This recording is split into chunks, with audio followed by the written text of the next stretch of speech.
শুভ সন্ধ্যা বন্ধুরা। আজ হলো 6 জুন শনিবার। আজকে সন্ধ্যার বিশেষ খবরগুলি হলো: শ্রীভূমি করিমগঞ্জ জেলার পাথারকান্দির পরিস্থিতি ভয়াবহ। মণিপুরী সম্প্রদায়ের কিছু লোকেরা মুসলিম সম্প্রদায়ের ছাত্রের ওপর গরু চুরি বলে নৃশংসভাবে হামলা, এমনকি ছাত্রকে বেপরোয়াভাবে মারপিটে আগ্নেয়াস্ত্র ব্যবহার করা হয়। আগ্নেয়াস্ত্র বন্দুক ব্যবহার করায় পরিস্থিতি এখনো উত্তপ্ত। পুলিশের হাতে গ্রেপ্তার আরও 2। বিস্তারিত থাকবে প্রতিবেদনে। আগামী 3 দিন অসম জুড়ে ভারী বৃষ্টিপাতের সতর্কতা জারি আবহাওয়া বিভাগের। সরকারি বিদ্যালয়ে টিফিনে নিষিদ্ধ মাংস, এই নিয়ে বিতর্ক শুরু, থানায় অভিযোগ দায়ের।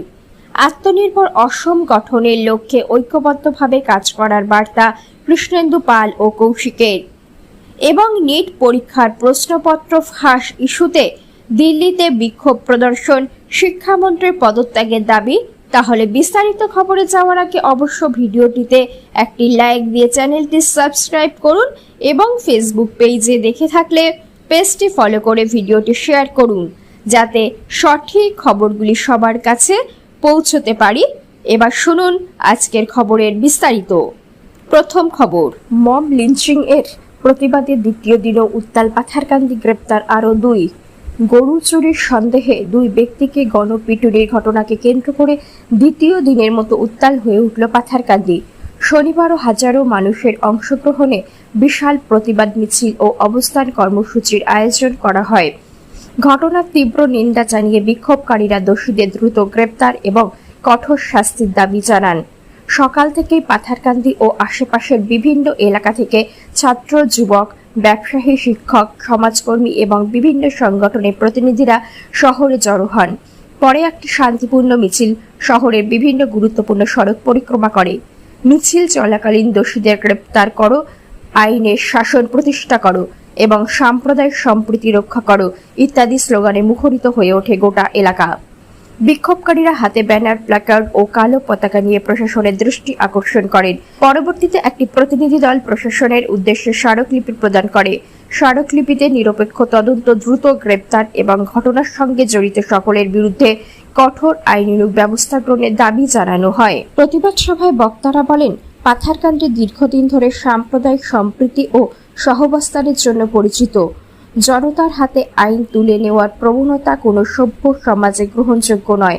অপরাধী নির্ধারণের একমাত্র অধিকার আইনের, তাই ঘটনার সঙ্গে জড়িতদের বিরুদ্ধে নিরপেক্ষ তদন্তের মাধ্যমে কঠোর ব্যবস্থা নিতে হবে। এইদিকে পুলিশ সুপার অনির্বাণ শর্মা জানান, ঘটনার তদন্তে ইতিমধ্যে 4 জন অভিযুক্তকে আটক করা হয়েছে। অন্যান্য জড়িতদের শনাক্ত করে গ্রেপ্তারের জন্য অভিযান অব্যাহত রয়েছে। তিনি বলেন, এই ঘটনার সঙ্গে জড়িত কাউকেই ছাড় দেওয়া হবে না। প্রত্যেক অপরাধীকে আইনের আওতায় আনা হবে। পুলিশের এই আশ্বাসে স্বাগত জানালেও আন্দোলনকারীরা স্পষ্ট করে দিয়েছেন, প্রকৃত দোষীদের বিরুদ্ধে দৃশ্যমান ও কার্যকর ব্যবস্থা না হওয়া পর্যন্ত তাদের আন্দোলন চলবে। পরে আন্দোলনকারীদের একটি প্রতিনিধি দল পাথারকান্দি জেলা এসপি অনির্বাণ শর্মা এবং পাথারকান্দি থানার ভারপ্রাপ্ত কর্মকর্তা ওসি মানবজ্যোতি বরার হাতে একটি স্মারকলিপি তুলে দেন। স্মারকলিপিতে ঘটনার নিরপেক্ষ, স্বচ্ছ ও সুষ্ঠু তদন্ত, প্রকৃত অপরাধীদের দ্রুত গ্রেপ্তার এবং তাদের বিরুদ্ধে দৃষ্টান্তমূলক শাস্তির দাবি জানানো হয়। পাশাপাশি ভবিষ্যতে এ ধরনের ঘটনা যাতে না ঘটে সেজন্য কঠোর প্রশাসনিক পদক্ষেপ গ্রহণের আহ্বান জানানো হয়। এ সময় উপস্থিত ছিলেন আমসুর কেন্দ্রীয় কমিটির সাংগঠনিক সম্পাদক কাজী সাদিক আক্তার, প্রাক্তন সভাপতি রফিক আহমেদ, নাসির উদ্দিন, বদরুল হক, প্রাক্তন ব্লক সভাপতি সামিম আহমেদ, গিয়াস উদ্দিন, আব্দুল কাদির সহ বিশিষ্ট ব্যক্তি ও সমাজের প্রতিনিধিরা। আগামী 3 দিন অসম জুড়ে বজ্র বিদ্যুৎ সহ ভারী বৃষ্টিপাতের সতর্কতা জারি আইএমডির। আগামী 3 দিন অসমব্যাপী বজ্র বিদ্যুৎ সহ ভারী বৃষ্টিপাতের পূর্বাভাস দিয়ে সতর্কতা অবলম্বন করতে বলেছে ভারতের আবহাওয়া দপ্তর আইএমডি। আর শুক্রবার জারিকৃত পূর্বাভাসে ভারতের আবহাওয়া দপ্তর জানিয়েছে, আগামী 2 থেকে 3 দিনের মধ্যে গুয়াহাটি সহ আসামের বিভিন্ন অঞ্চলে বজ্রপাত সহ ভারী বৃষ্টিপাত এবং দমকা হওয়ার সম্ভাবনা রয়েছে। আবহাওয়া দপ্তর জানিয়েছে, এই সময় রাজ্যের বিভিন্ন স্থানে, বিশেষ করে গুয়াহাটি সহ সংলগ্ন এলাকায় বিচ্ছিন্নভাবে বজ্রপাত সহ দফায় দফায় বৃষ্টি হওয়ার প্রবল সম্ভাবনা। আইএমডি কর্তৃপক্ষ সতর্ক করেছেন, সম্ভাব্য ভারী বৃষ্টির ফলে শহরাঞ্চলে জলাবদ্ধতা বাড়তে পারে, যান চলাচল ব্যাহত হতে পারে এবং পাহাড়ি ঢাল ও নিচু এলাকাগুলিতে ভূমিধসের ঝুঁকি বৃদ্ধি পেতে পারে। অসম রাজ্য দুর্যোগ ব্যবস্থাপনা কর্তৃপক্ষ জানিয়েছেন, জেলা প্রশাসন এবং আপৎকালীন দুর্যোগ মোকাবিলা সংস্থাগুলি পরিস্থিতির ওপর নিবিড় নজর রাখছে। যে কোনো প্রতিকূল আবহাওয়া সংক্রান্ত পরিস্থিতি মোকাবিলায় জরুরি ব্যবস্থা প্রস্তুত রাখা হয়েছে। সাধারণ মানুষকে সতর্ক থাকার আহ্বান জানিয়ে এএসডিএমএ পরামর্শ দিয়েছে, প্রবল বৃষ্টিপাতের সময় অপ্রয়োজনীয় যাতায়াত এড়িয়ে চলা উচিত এবং প্রয়োজনীয় সব ধরনের সতর্কতামূলক ব্যবস্থা গ্রহণ করা বাঞ্ছনীয়। একাধিক এলাকায় সড়ক যোগাযোগ ব্যাহত হতে পারে বলে নিত্য যাতায়াতকারী এবং দূরপাল্লা যাত্রীদেরও আবহাওয়ার পরিস্থিতি বিবেচনা করে ভ্রমণের পরিকল্পনা করার পরামর্শ দেওয়া হয়েছে। নিচু এলাকায় বসবাসকারী মানুষ এবং ভূমি ধস প্রবণ পাহাড়ি অঞ্চলের বাসিন্দাদের বন্যা ও পাহাড় ধসের সম্ভাব্য লক্ষণগুলি প্রতি সতর্ক থাকার আহ্বান জানিয়েছেন এএসডিএমএ কর্তৃপক্ষ। এএসডিএমএ আরও জানিয়েছে, তাদের সরকারি ওয়েবসাইট ও সামাজিক যোগাযোগ মাধ্যমে নিয়মিত আবহাওয়ার আপডেট এবং প্রয়োজনীয় সতর্ক বার্তা প্রকাশ করা হবে। জনসাধারণকে সরকারি আবহাওয়া বুলেটিন ও নিরাপত্তা নির্দেশিকা অনুসরণ করে নিরাপদ থাকার আহ্বান জানানো হয়েছে। সরকারি বিদ্যালয় টিফিনে নিষিদ্ধ মাংস নিয়ে বিতর্ক, থানায় অভিযোগ দায়ের। গোয়ালপাড়া জেলার কৃষ্ণাই অঞ্চলের একটি সরকারি বিদ্যালয়কে কেন্দ্র করে এক চাঞ্চল্যকর ঘটনার অভিযোগ সামনে এসেছে। অভিযোগ অনুযায়ী নবম শ্রেণী 5 জন ছাত্র টিফিনে কথিত নিষিদ্ধ মাংস নিয়ে বিদ্যালয়ে আসে এবং শ্রেণী কক্ষেই তা ভক্ষণ করে। পাশাপাশি 2 হিন্দু ছাত্রকে ওই মাংস খাওয়ার জন্য চাপ দেওয়ার অভিযোগও উঠেছে। জানা গেছে, বিশেষ সম্প্রদায়ভুক্ত ওই 5 ছাত্র টিফিনের সময় নিজেদের আনা মাংস খাওয়ার পাশাপাশি 2 সহপাঠীকেও তা খাওয়ানোর চেষ্টা করে। বিষয়টি নিয়ে আপত্তি জানিয়ে 2 ছাত্র বিদ্যালয় কর্তৃপক্ষের কাছে অভিযোগ করে বলে দাবি করা হয়েছে। অভিযোগে আরও রয়েছে, বিদ্যালয় কর্তৃপক্ষ ঘটনাটি গুরুত্বের সঙ্গে বিবেচনা না করে বিষয়টি ধামাচাপা দেওয়ার চেষ্টা করে এবং সংশ্লিষ্ট 2 ছাত্রকে এ বিষয়ে বাইরে কিছু না বলার পরামর্শ দেয়। তবে বিদ্যালয় ছুটির পর ওই 2 ছাত্র বাড়িতে গিয়ে পরিবারের সদস্যদের পুরো ঘটনা জানায়। এরপর ভুক্তভোগী 2 ছাত্রের অভিভাবক কৃষ্ণাই থানায় লিখিত অভিযোগ দায়ের করেন। এক অভিভাবক সংবাদ মাধ্যমকে জানান, তার ছেলে বাড়ি থেকে টিফিন নিয়ে বিদ্যালয়ে গিয়েছিল।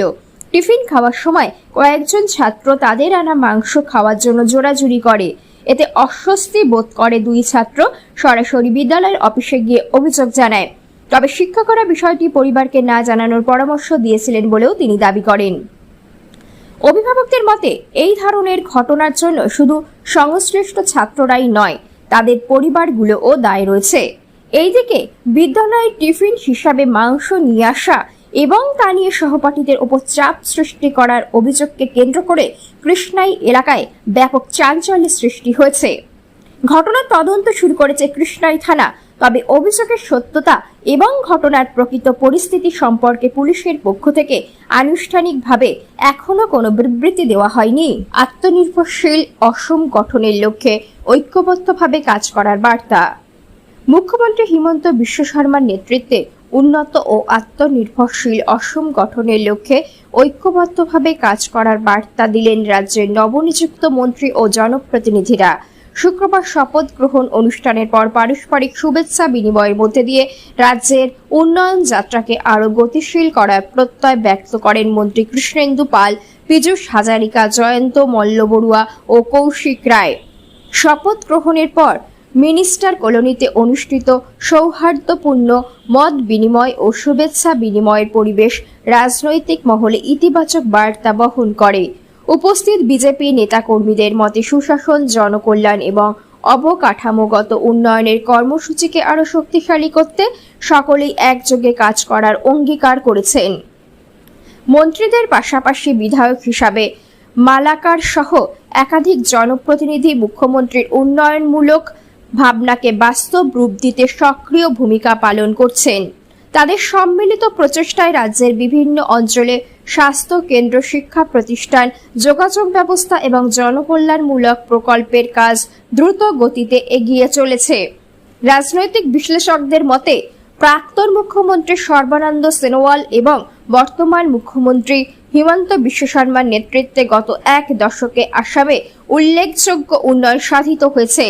যোগাযোগ, স্বাস্থ্য, শিক্ষা ও শিল্প ও বিনিয়োগের ক্ষেত্রে অগ্রগতি রাজ্যকে নতুন সম্ভাবনার দিকে এগিয়ে নিয়ে যাচ্ছে। নিট প্রশ্নপত্র ফাঁস ইস্যুতে দিল্লিতে বিক্ষোভ, শিক্ষামন্ত্রীর পদত্যাগের দাবি, আন্দোলনে যোগ সোনাম ওয়াংচুকের। প্রশ্নপত্র ফাঁস কাণ্ডকে কেন্দ্র করে কেন্দ্রীয় শিক্ষামন্ত্রী ধর্মেন্দ্র প্রধানের পদত্যাগের দাবিতে রাজধানী দিল্লিতে বিক্ষোভ কর্মসূচি শুরু করেছে সোশ্যাল মিডিয়া ভিত্তিক প্ল্যাটফর্ম ককরোচ জনতা পার্টি সিজেপি। শনিবার নয়াদিল্লির যন্তর মন্তরে অনুষ্ঠিত এই বিক্ষোভে অংশ নেন বিশিষ্ট সমাজকর্মী ও উদ্ভাবক সোনাম ওয়াংচুক। আন্দোলনকারীদের সঙ্গে সংহতি প্রকাশ করে তিনি কর্মসূচিতে যোগ দেন এবং শিক্ষা ব্যবস্থায় স্বচ্ছতা ও জবাবদিহিতার পক্ষে মত প্রকাশ করেন। জানা গেছে, শনিবার সকালে বিক্ষোভ কর্মসূচি আয়োজনের জন্য দিল্লি পুলিশ আনুষ্ঠানিক অনুমতি প্রদান করে। এরপর থেকেই যন্তর মন্তরে আন্দোলনকারীদের জমায়েত শুরু হয়। একদিকে আন্দোলনের নেতৃত্ব দিতে শনিবার সকালে যুক্তরাষ্ট্র থেকে দিল্লিতে পৌঁছান ককরোচ জনতা পার্টি প্রতিষ্ঠাতা অভিজিৎ দীপকে। দিল্লি বিমানবন্দরে পৌঁছানোর পর পুলিশের ঊর্ধ্বতন কর্মকর্তারা তার সঙ্গে সাক্ষাৎ করে। পরে তাকে যন্তর মন্তরে গিয়ে বিক্ষোভ কর্মসূচিতে অংশ নেওয়ার অনুমতি দেওয়া হয়। নিট পরীক্ষার প্রশ্নপত্র ফাঁসের ঘটনায় দায় নির্ধারণ, দোষীদের বিরুদ্ধে কঠোর ব্যবস্থা গ্রহণ এবং কেন্দ্রীয় শিক্ষামন্ত্রীর পদত্যাগের দাবিকে সামনে রেখেই এই আন্দোলনের আয়োজন করা হয়েছে বলে জানিয়েছে সংগঠনটি। আন্দোলন ঘিরে রাজধানীর বিভিন্ন এলাকায় নিরাপত্তা ব্যবস্থাও জোরদার করা হয়েছে।